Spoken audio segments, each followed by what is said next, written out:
बिस्मिल्लाहिर्रहमानिर्रहीम। अस्सलाम वालेकुम नाज़रीन। नाज़रीन, रहनुमा पीटीआई फवाद चौधरी का मज़ीद 2 रोज़ा जिस्मानी रिमांड मंजूर कर लिया गया। तफसीलात के मुताबिक फवाद चौधरी जो कि इन दिनों इलेक्शन कमीशन को धमकियां देने के केस में ज़ेर हिरासत हैं, उनका गुज़िश्ता दिन 2 दिन पहले उनका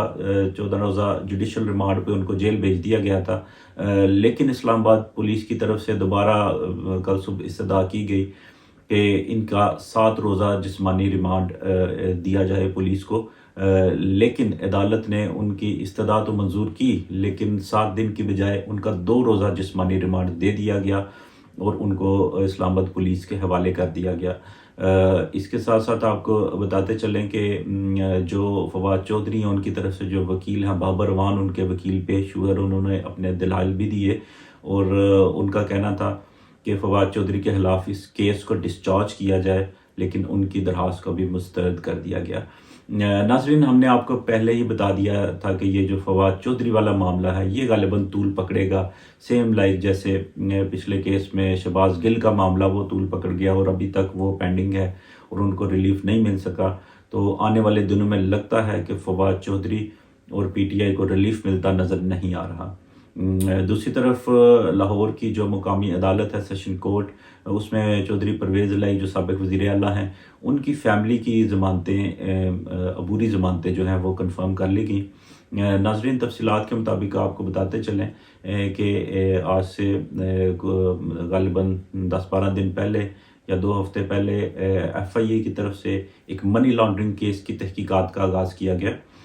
जिसमें चौधरी परवेज़ इलाही की फ़ैमिली, उनकी अहलिया, उनकी बेटे रासे इलाही और उनकी अहलिया और चौधरी मोनस इलाही की अहलिया को भी शामिल तफ्तीश किया गया। उनके नाम थे उस केस में और आज उसी सिलसिले में जो परवेज़ इलाही के बेटे हैं रासे इलाही, वो अपनी अहलिया और मोनस इलाही की अहलिया के साथ अदालत के रूबरू पेश हुए और अदालत ने उन्हें 14 फरवरी तक अबूरी ज़मानतें दे दी और FIA को ये हुक्म दिया कि उन्हें 14 फरवरी तक गिरफ़्तार ना किया जाए और उनको शामिल तफ्तीश किया जाए कानूनी तरीके से। इसके साथ साथ नाज़रीन, आपको बताते चलें, आपको याद होगा कि जब इनिशियली FIA की तरफ से नोटिस दिए गए चौधरी ख़ानदान को, तो उसमें परवेज़ इलाही साहब की भी एक जो अहलियाँ हैं वो उसमें शामिल थीं, जिनको मुबैना तौर पे कहा जाता है कि चौधरी परवेज़ इलाही साहब की वो नई नवेली अहलियाँ हैं जिनका नाम सारा अनवर बताया जाता है। FIA की तरफ से उनको भी नोटिस दिया गया, लेकिन आज की दी जाने वाली अबूरी ज़मानतों में उनका कहीं पे नाम नहीं था और वो नाम क्यों नहीं था, या वो इस केस से अलग हो चुकी हैं या कोई फैमिली के साथ वो नहीं आना चाह रही थी, ये भी नाज़रीन बाद में पता चल जाएगा कि असल मामला क्या है। लेकिन फ़िलहाल जो सेशन कोर्ट लाहौर है उसकी तरफ से अबूरी ज़मानतें परवेज़ इलाही साहब की जो फैमिली है उनको दे दी गई और 14 फरवरी तक उनको ज़मानत पे वो FIA को भी उन्होंने ये हुक्मनामा जारी कर दिया कि ये आप उनको शामिल तफ्तीश करें, लेकिन गिरफ़्तार नहीं कर सकते। इसके साथ साथ दूसरी तरफ आप देखें तो लाहौर की एक अदालत में जो जहांगीर तरीन है उनके और उनके बेटे के खिलाफ जो एक मनी लॉन्ड्रिंग का ही केस था, उस मनी लॉन्ड्रिंग के केस को खारिज कर दिया गया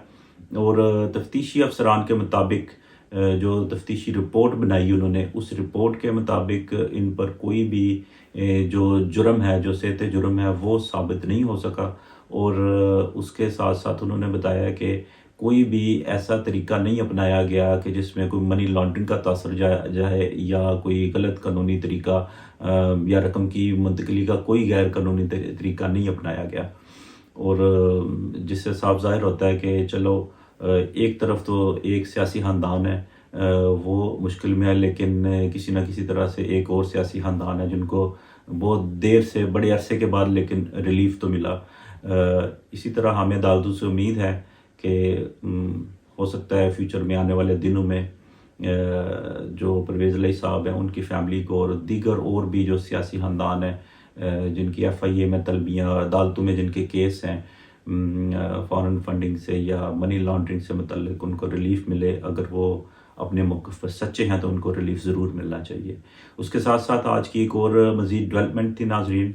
मरीम नवाज़ के हवाले से کہ آپ نے دیکھا کہ مریم نواز یا مریم صفدر جو ہیں وہ واپس پاکستان میں آ چکی ہیں اور لاہور ایئرپورٹ پر بڑا ان کا شاندار والہانہ استقبال بھی ہوا۔ لیکن اس میں سوال یہ کھڑا ہوتا ہے کہ کیا اس سارے استقبال کا، اس جمع غفیر کا یا اس سارے ویلکم کا، جو کہ 4 ماہ کے بعد وہ پاکستان آئیں اور اتنا بڑا ان کو ویلکم بھی ہوا، کیا اس ویلکم کا نون لیگ کو کوئی فائدہ ہو سکے گا؟ یا جو میاں نواز شریف صاحب اور مریم نواز صاحبہ جو یو کے میں لندن میں بیٹھ کے جو انہوں نے ایک بیانیہ بنایا، جو ایک نیا بیانیہ بنایا، کیا اس بیانیے کو ان کی ذات کو یا ان کے خاندان کو کوئی فائدہ پہنچ سکے گا یا ان کی پارٹی کو کوئی فائدہ پہنچ سکے گا؟ جی ہاں ناظرین، ہم اس پہ آپ کو ضرور اپنا تجزیہ دیں گے، لیکن آج کے پروگرام میں اگر ہم اس کا ذکر کریں گے تو یہ بہت لمبا ہو جائے گا، اس لیے ہمیں ایک دوبارہ اس کا ایک نیکسٹ سیشن کرنا پڑے گا، ایک اسپیشلی ایک پروگرام کرنا پڑے گا اس پہ، اور ہم کل یا پرسوں لازمی اس پہ پروگرام کریں گے، کیونکہ اس سے ریلیٹڈ ہمارے پاس کچھ اور بھی نیوز ہیں جو آنے والے دنوں میں جو ہونے والے پاکستان کے الیکشن ہیں، جو 2023 میں الیکشن ہوں گے، 2023 کے اینڈ میں ہوں گے یا نہیں ہوں گے یا طول پکڑیں گے، وہ کیا معاملات چل رہے ہیں، وہ اندر کے کیا ساری باتیں ہیں، کیا معاملات چل رہے ہیں، وہ ہم انشاءاللہ تعالیٰ آپ کو اپنے ویلاگ میں وہ ساری ڈیٹیل آپ کے ساتھ ہم ڈسکس کریں گے۔ تو ناظرین، اس کے ساتھ ساتھ اپنا خیال رکھیے گا، اور مزید معلومات اور چینل سے رہنمائی لینے کے لیے آپ چینل کو لائک کریں اور سبسکرائب کریں، اور اس کے ساتھ ساتھ ہمیں اجازت دیجیے، اپنا خیال رکھیے گا، اللہ حافظ۔